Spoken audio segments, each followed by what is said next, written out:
In the moments where it matters most, your invisible PR shows up. And what I mean by that is, as CEO, when we were thinking about who to make the managing director or who to make the manager or who we could trust to lead New York City or another country around the world, in that moment, it's like the small, tiny things that appeared in those conversations about how someone had behaved and how they'd acted that made all the difference. And those people will never know. They'll never know that Jenny, when I was in New York City getting a text message saying she'd run to the shops because Tom had fallen over and she'd gotten a plaster, was one of the reasons she got promotion 3 years later. And it's like invisible reputation. You don't know you're building it, but you're building it on every single touch point you have with every single person. I go to events, I speak a lot, I meet a lot of people. Some days I'm really fucking tired. You know, some days someone will come up to me and ask me for something or a photo or whatever, and I could just go, nah. I'll tell you an example where someone's invisible PR really didn't work for them. I'm in New York City, I go on a plane. I see that guy from Man vs. Food. What's his name? I think it might be Steve Wickman.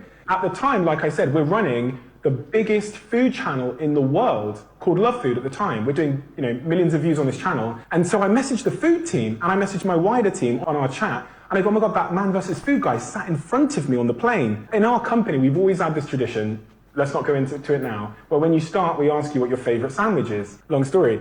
So my team, like 400 people in this group, go and ask him what favorite sandwich is. So I go, okay. And I never speak to celebrities. I don't want to bother them. So I put my bags up and I go, right, I'm going to go ask him. I walk over to him, I go, he's not now! Not now! And I go, okay, I walk back to my seat and I sit down, I slump, like trying to get as low as I can in my seat. And what do I have to do? I have to tell 400 people how he behaved. So I message the group, I say, he was really in a bad mood. Sorry guys, I didn't get the answer. And then I start a podcast.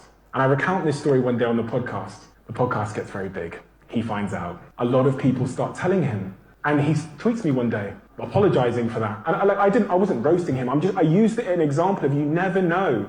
You never know what one interaction. Jenny, who ran to the Superdrug to get Tom a plaster when he fell over in the office, when I was 5,000 miles away in New York City, she has no idea I got a text about that. She has no idea that factored into the reason she got a promotion.